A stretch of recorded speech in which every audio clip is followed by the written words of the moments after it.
salah satu sebab perempuan di zaman ini susah jodohnya adalah karena adanya sunnah matrukah. Ada sunnah matrukah. Sunnah matrukah apa jemaah? Sunnah yang ditinggalkan di zaman kita ini. Banyak perempuan yang terlambat jodohnya karena sunnahnya banyak dilupakan, banyak sekali. Yang pertama, sunnah menawarkan anak gadis dan saudari kepada ikhwan yang soleh. Harusnya bawa bapak, kakak, adik, abang-abang, mas-mas, itu nawarkan kepada ikhwan yang soleh. Akhlaknya bagus, agamanya bagus, mau kerja keras, bukan mental tempe, mental kerupuk, ditawarkan. Ini sunnah, makanya banyak yang kurang jodoh sekarang ini. Karena bapaknya nggak mau nyariin, abang sama mas-masnya nggak bantu. Nggak ada salahnya dicomblangin, dikenalkan. Cocok, alhamdulillah. Nggak cocok, ya sudah cariin lagi. Zaman sekarang ini hilang makanya. Dan sunnah ini juga ditinggalkan, banyak perempuan kecewa dengan jodohnya. Karena banyak perempuan memilih jodoh dengan perasaan, tidak pakai logika. Hanya karena keren, ganteng, gagah, maco tadi ya, mirip artis Korea, itu dipilih. Banyak. Dia milih sendiri, perempuan milih sendiri, banyak yang kecewa. Karena nggak tahu laki-laki memainkan perasaan perempuan, banyak. Tapi kalau bapaknya sama abang-abangnya milih, insya Allah enggak. Karena laki-laki milih dengan logika.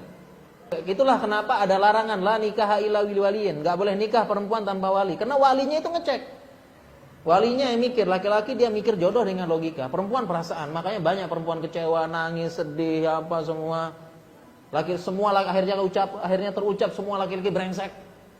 Ya, karena saking kecewanya dengan laki-laki. Semua brengsek, termasuk bapakmu. Oh enggak.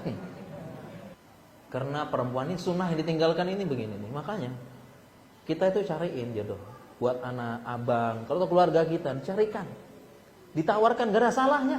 Ditawarkan, dikenalkan, cocok lanjut, gak cocok udah. Ini sunnah yang ditinggalkan. Kalau bapaknya milih, abangnya milih, dia yang terbaik.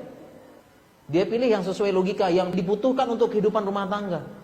Bukan hanya ganteng sama maco doang, makan tuh ganteng. Ya, Dek, yang penting kita nanti hidup makan garam sama ini, nggak penting bahagia sama adik. Kelepak-kelepak perempuan. Ngelamar, bawa coklat, bawa bunga, diantarkan pas hujan deras. Kemudian ngomong terus, Dek, pengorbanan abang, yang penting bahagia dengan adik. Kelepak-kelepak udah minta bapaknya nikahin semua apa. Sudah nikah baru sadar popok mahal, ini mahal ya, susu mahal, ya Allah. Tapi coba laki-laki tanya deh laki-laki, kalau milihin jodoh buat anaknya, apa yang dilihat dulu? Orang ini kan tanggung jawab, mau kerja keras, punya mental, kan gitu kita pikirin kan. Nah ini sunnahnya banyak ketinggalan. Banyak perempuan yang sampai sekarang belum dapat jodoh, dan banyak yang kecewa dengan jodohnya.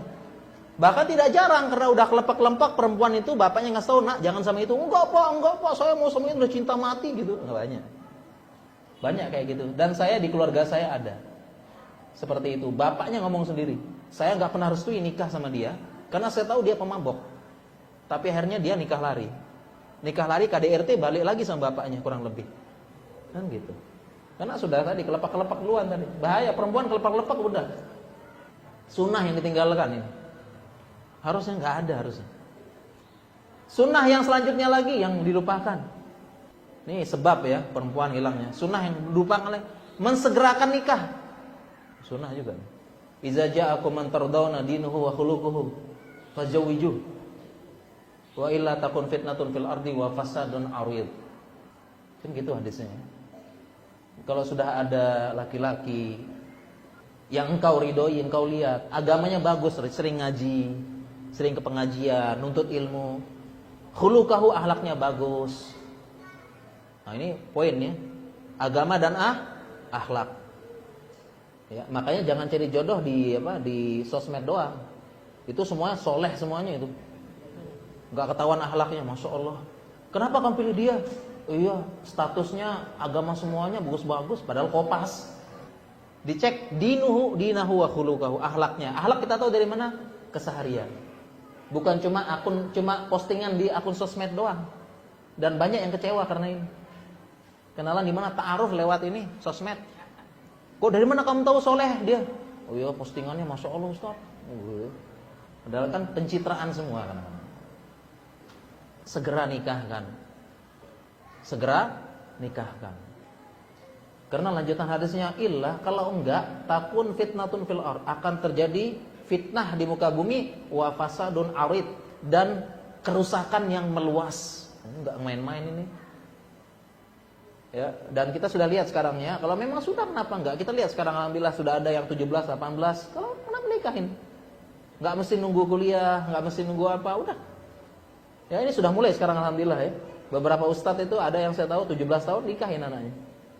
17, 16 ada. 16 dia nikahin anaknya, perempuan. Kenapa enggak? Daripada perempuan ini kalau kelamaan ngejomblo lebih bahaya, dia galau, gelisah gitu. Dia main perasaan soalnya dia nih. Apalagi ditambah dengan film Korea, lihat yang romantis-romantis, udah. Karena perempuan ya, karena sekarang sama itu mau ya ahwat ngaji juga katanya ada yang daurah nonton film Korea sampai malam seharian daurah. Jadi ini jodoh kurang, jodoh itu kenapa? Karena tadi terlambat menikahkan. Segera aja. Sehingga ini mohon maaf sekali lagi ya, bukan maksud menyinggung, bukan maksud apa itu, beberapa orang, beberapa ustadz atau itu banyak ada yang ngeluh, ada yang mohon maaf sekali lagi sudah umur 30 minta dicariin jodoh. Ini mohon maaf bukan menyinggung, bukan apa ya, tapi akhirnya ya, beberapa ustadz kan ngomongnya ini pas ranum-ranumnya kemana gitu ya. Pas 17, 18, 21, 22, pas ranum-ranumnya kemana gitu. Kan gitu. Ini mohon maaf saya bukan menyinggung ya. Ya ini sengaja saya bahas menyeluruh karena kayaknya pertanyaan ini banyak ini ya. Perempuan jodoh ya. Karena sunnah yang ditinggalkan.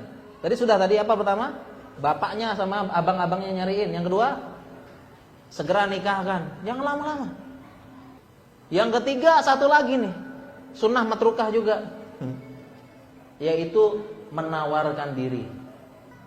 Jadi akhwat menawarkan diri kepada ikhwan. Dalam artian sunnahnya ini bukan ini ya, sunnah apa ya? Torik ya, jalan. Artinya kebiasaan bagus gitu ya. Menawarkan diri kepada ini. Jadi enggak masalah akhwat tawarkan diri enggak masalah. Cuma kebanyakan kalau yang ini malu Ustaz nawarin diri gitu ya. Enggak apa-apa ya. Daripada enggak dapat jodoh gitu. Ya, bilang aja saya nawarkan diri, wahai ahi, saya menawarkan diri, mau nggak jadi imamku gitu kan biasanya gitu ya. Jadi imam, iya dek, perlu diketahui imam itu makmumnya banyak gitu ya. Berapa gitu. Atau para ahwat tuh takut ditolak ya, maukah kamu jadi imamku? Maaf dek, saya sudah sholat tadi. Ini dilakukan oleh beberapa orang-orang, termasuk Khadijah ya. Kalau dia nggak berani meramal Nabi Sallallahu Alaihi Wasallam, nggak dapat. Seandainya Khadijah saat itu malu apa gitu ya, nggak dapat Muhammad Sallallahu Alaihi Wasallam. Nawarkan diri, nggak apa-apa. Supaya nggak malu, jelaskan ya. Biar pertama bisa pakai comblang bisa. Kemudian yang kedua bisa minta merahasiakan lewat comblang atau bisa rahasiakan. Jadi ahi, saya pengen nawarkan diri, kalau alhamdulillah, kalau terima alhamdulillah kita lanjutkan. Kalau enggak tolong dirahasiakan. Cukup saya, Allah dan kamu yang tahu. Ini enggak apa-apa ini. Ini ya tips ya buat akhwat ya. Dan yang ikhwan jangan ember gitu ya. WhatsApp-nya di screenshot, diposting. Ini ember banget ini. Nah, itu beberapa cara-cara ya supaya ini. Nah, sehingga jawaban bagi pertanyaan tadi nggak usah khawatir, nggak usah cemas. Kita lakukan usaha. Yang pertama minta bapak kalau ada bapak, minta abang kalau punya abang, atau minta mahram, paman, minta tolong cariin. Ngomong jelas-jelas kalau ketemu yang akhlaknya bagus, agamanya bagus, tolong tawarin saya. Nggak apa-apa.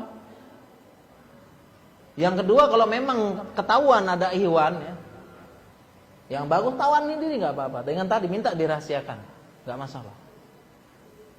Ya, atau ikut biro jodoh juga nggak apa-apa, nggak masalah juga. Usaha, pokoknya usaha seperti itu.